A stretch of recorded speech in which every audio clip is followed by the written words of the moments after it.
The bell above the door of Eric's Jewelers chimed a cheerful welcome, a familiar sound that usually brought a smile to Ruth's face. The scent of polished wood and the sparkle of gemstones always lifted her spirits. Welcome to Shadow Crime. Before we begin, please like the video and subscribe to the channel so we can continue creating even better content. Thank you so much. All right, let's get started. It was more than just a store. It was a testament to her son Eric's hard work and a place where she always felt a sense of quiet pride. She made her way through the displays, her eyes scanning the cases filled with glittering treasures. She wasn't there to buy anything, just to visit Eric, a weekly ritual that anchored her days. He was often busy with customers or paperwork, but even a brief chat, a shared smile across the counter, was enough to brighten her week. She paused before a display of earrings, delicate silver filigrees shaped like leaves, each holding a tiny, sparkling amethyst.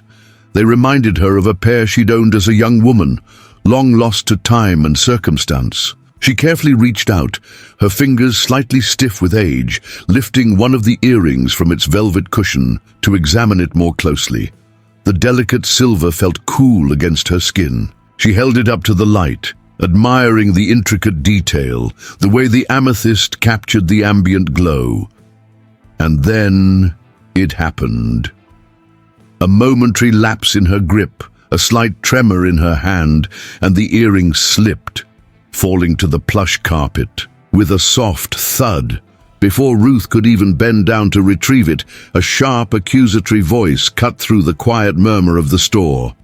"Hold it right there!" A young woman, a sales associate Ruth hadn't seen before, was striding towards her, her expression a mixture of suspicion and disdain. She was tall and thin, with impeccably styled blonde hair and a name tag that read, Miss Turner. "I saw that," Miss Turner said, her voice tight with accusation. "You were trying to steal that earring." Ruth's heart skipped a beat. "Steal?" she stammered, a wave of confusion washing over her. "No, I just dropped it. I was just looking—" "Don't lie to me," Miss Turner snapped, her eyes narrowing. She looked Ruth up and down, taking in her simple, comfortable clothes, her worn but well-maintained shoes, her graying hair pulled back in a neat bun. "I know your type. You think you can just walk in here looking like that and get away with it?" Ruth felt a flush of shame and anger creep up her neck. "My type?" she repeated, her voice trembling slightly. "What is that supposed to mean?" "Oh, please," Miss Turner scoffed, rolling her eyes. "You people think you can just take whatever you want. You probably can't even afford a pair of cheap earrings, let alone something like this." She gestured dismissively towards the display case. Her lip curled in a sneer. The words were like a slap in the face. Ruth felt her dignity crumbling, replaced by a rising tide of humiliation and outrage. She wanted to explain, to defend herself, but the words seemed to catch in her throat. "I'm calling the police," Miss Turner announced, already reaching for the phone behind the counter. "We have a zero-tolerance policy for shoplifters, but I'm not a shoplifter." Ruth finally managed to say, her voice rising in desperation. "I told you, I dropped it. Please, just let me explain. I'm Eric's mother." But Miss Turner ignored her, her fingers already dialing 911. She spoke to the dispatcher in a clipped professional tone, reporting a shoplifting in progress. She offered no details, no nuance, no opportunity for Ruth to be heard. Her mind was made up, her judgment clouded by prejudice and a blatant disregard for the truth. The bell above the door, which had welcomed her with such cheerful promise, now seemed to toll a mournful sound, a prelude to a nightmare she couldn't escape.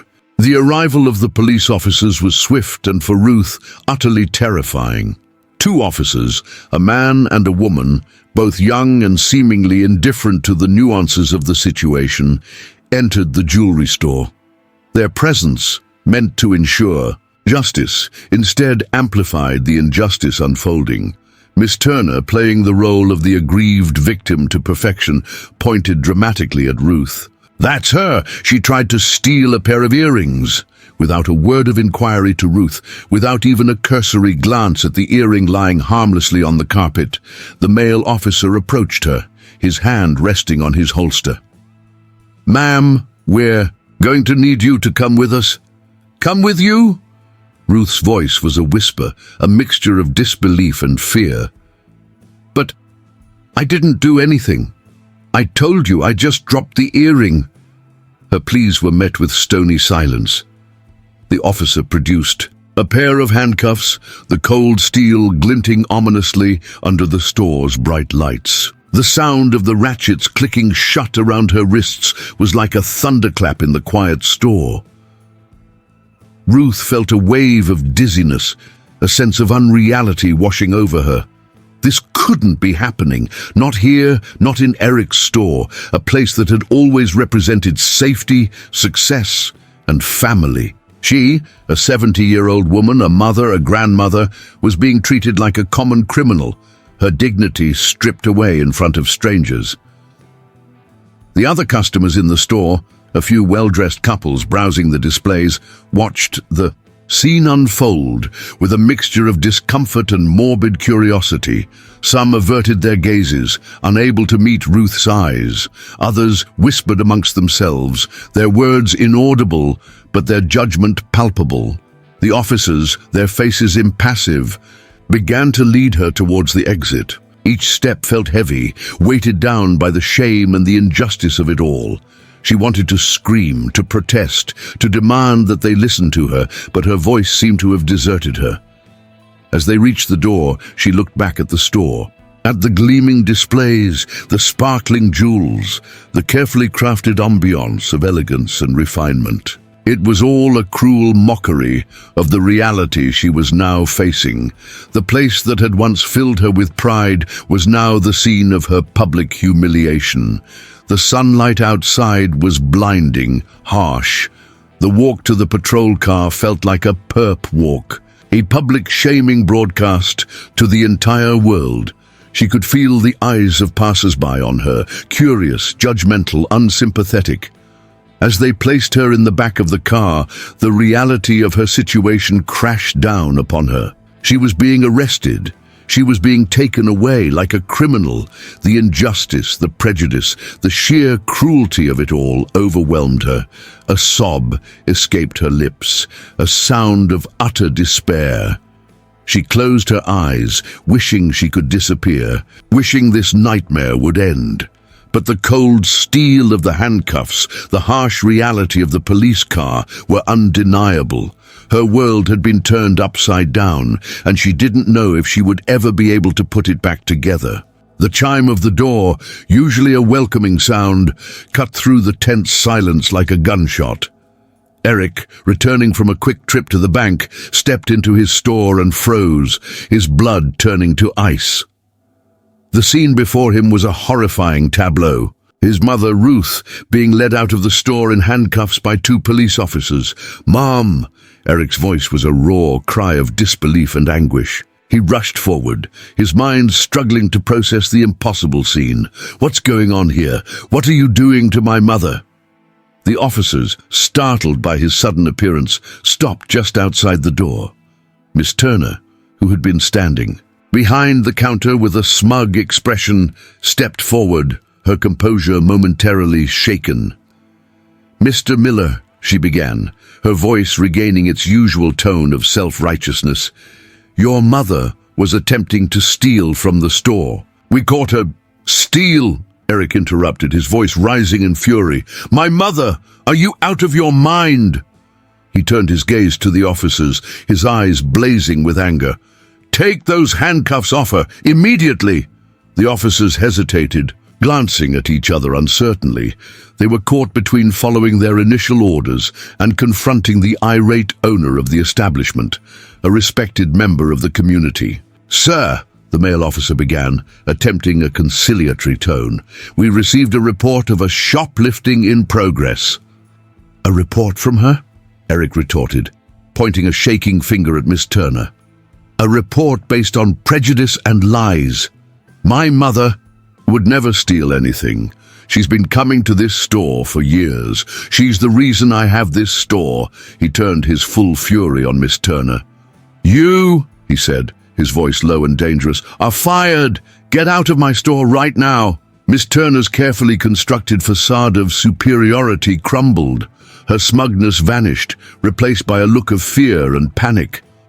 She opened her mouth to protest, to offer some feeble excuse, but Eric cut her off. "Not another word," he said, his voice trembling with rage. "Get out, and don't ever come back." Miss Turner, defeated and humiliated, scurried out of the store, disappearing into the midday crowd. Eric turned back to the officers, his anger now focused on their conduct. "You arrested a 70-year-old woman based on the word of that," he demanded, his voice laced with incredulity. "You didn't even bother to ask her what happened? You didn't look for any evidence? You just assumed, because of how she looks, that she was guilty?" The officers, now thoroughly embarrassed and realizing their mistake, stammered apologies. They quickly removed the handcuffs from Ruth, their faces flushed with shame. "We were just responding to a call, sir," the female officer mumbled, avoiding his gaze. "We followed procedure." "Procedure?" Eric scoffed. "Your procedure is to humiliate and traumatize an innocent woman? Your procedure is to blindly accept the accusations of a bigoted employee?" The officers, unable to offer any further defense, retreated from the store, their apologies echoing in the awkward silence. Eric immediately went to his mother, kneeling beside her, his hands gently taking hers. He saw the tears in her eyes, the tremor in her hands, the deep hurt etched on her face. "Mom, I'm so sorry," he said, his voice choked with emotion. "I'm so sorry this happened." Ruth tried to smile, to reassure him, but the pain was too raw, the humiliation too deep. The apologies, the firing of Miss Turner, none of it could undo the damage that had been done. The scene had played out in public, in the very place that had once been a source of pride and connection. The scars of this day would linger, a painful reminder of the prejudice and injustice that still existed, even in the places they least expected it. The incident at Eric's Jewelers quickly became more than just a personal tragedy. It transformed into a rallying cry against racial prejudice and a stark reminder of the work still needed to achieve true equality. Eric, fueled by a burning desire for justice for his mother and a deep-seated commitment to social change, decided to take legal action.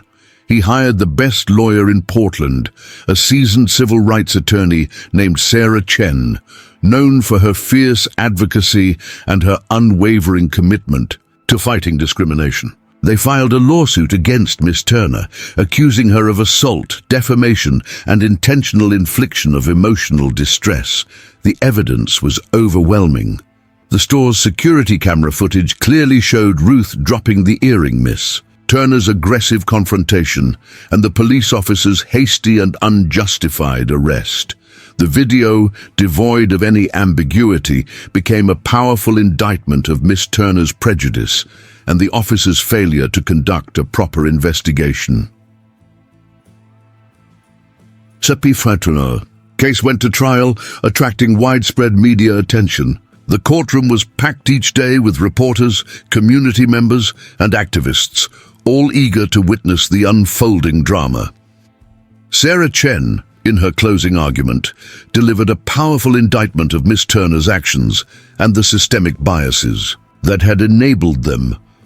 "This case," she declared, "is not just about a dropped earring. It's about the assumptions we make, the prejudices we harbor, and the devastating consequences those biases can have on innocent people's lives." The jury deliberated for less than an hour before returning a verdict, guilty on all counts. Miss Turner was ordered to pay substantial damages to Ruth, to perform hundreds of hours of community service, and to attend a mandatory sensitivity training program focused on racial bias and cultural awareness. But for Eric, the legal victory was only part of the battle. He wanted to use his mother's experience to spark a broader conversation, to create lasting change. He gave interviews to newspapers and television stations, sharing Ruth's story and calling for an end to racial profiling and discrimination. "My mother," he said in one particularly powerful interview, "is not a criminal. She's a victim of prejudice, a victim of a system that too often judges people based on the color of their skin or the clothes they wear. We need to do better. We must do better." His words resonated with people across the country. Ruth's story became a symbol of the ongoing struggle for racial justice, a reminder that the fight for equality is far from over. The incident at Eric's Jewelers, once a personal tragedy, had transformed into a powerful catalyst for social change, a testament to the enduring power of courage, resilience, and the unwavering pursuit of justice. The aftermath of the trial and the widespread attention it garnered brought about a profound transformation, both within Eric's Jewelers and in the wider Portland community. The incident served as a harsh but necessary lesson, forcing a reckoning with deeply ingrained biases and prompting a commitment to creating a more just and equitable environment. Eric, determined to prevent anything like this from ever happening again, implemented sweeping changes within his store. He instituted a comprehensive diversity and inclusion training program for all employees, mandatory and ongoing. This training focused not just on explicit racism, but also on the more subtle, insidious forms of unconscious bias that can shape perceptions and influence behavior. He revised the store's policies, emphasizing de-escalation techniques, requiring thorough investigations before involving law enforcement, and establishing a zero-tolerance policy for any form of discrimination. Beyond the store's walls, Ruth's story became a catalyst for broader community dialogue. Local organizations hosted workshops and forums on racial justice. Schools incorporated lessons on implicit bias into their curricula. People began to have uncomfortable but necessary conversations about race, privilege, and the ways in which systemic inequalities persist.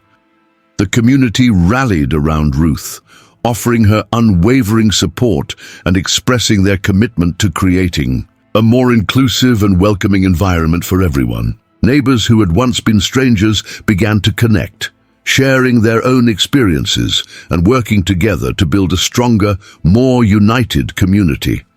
The incident, while painful, had forged a new sense of solidarity, a shared understanding that fighting prejudice required constant vigilance and collective action. Ruth, despite the trauma she had endured, emerged as a symbol of resilience and hope. She refused to be defined by the injustice she had suffered. Instead, she chose to use her experience to educate others, to advocate for change, and to inspire hope. She became a quiet but powerful voice for justice, reminding everyone that even in the face of adversity, the human spirit can triumph. She continued to visit Eric at the store, her presence a constant reminder of the lessons learned and the ongoing commitment to fairness. She often spoke to the employees, sharing her story and emphasizing the importance of treating every customer with respect and dignity. The bell above the door of Eric's Jewelers continued to chime, welcoming customers into the store.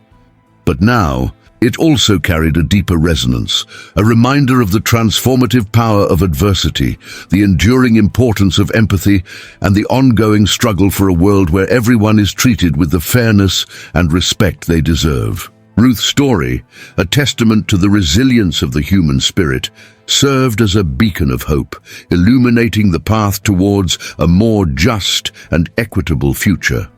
One small act of kindness, one courageous conversation, one transformed heart at a time.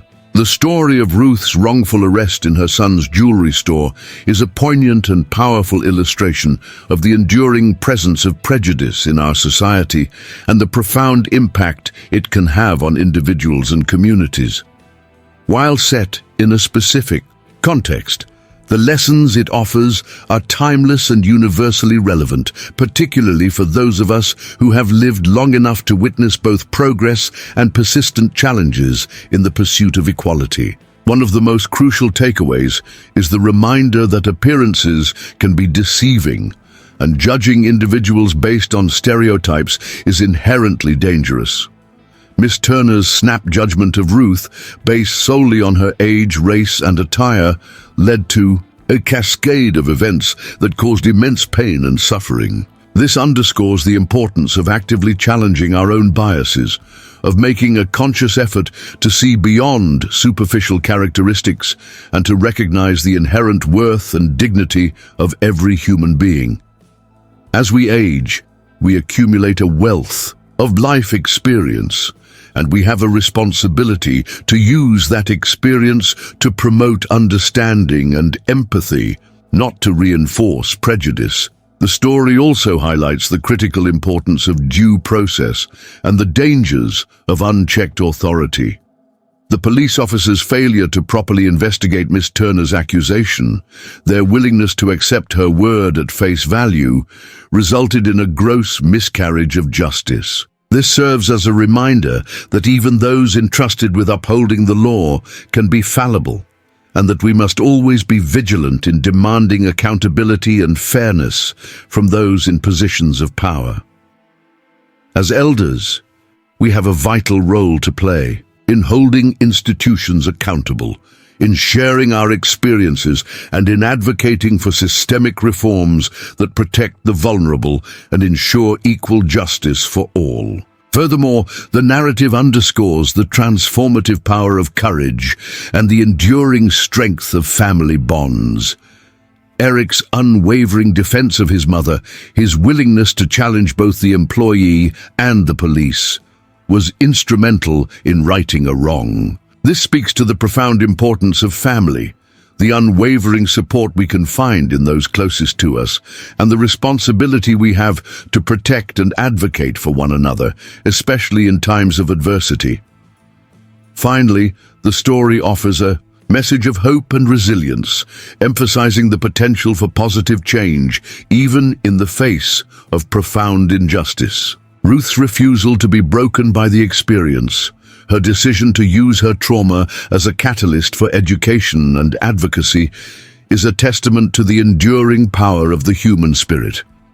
It reminds us that even in our later years, we can still make a meaningful difference, that our voices still matter, and that the fight for a more just and equitable world is a lifelong endeavor.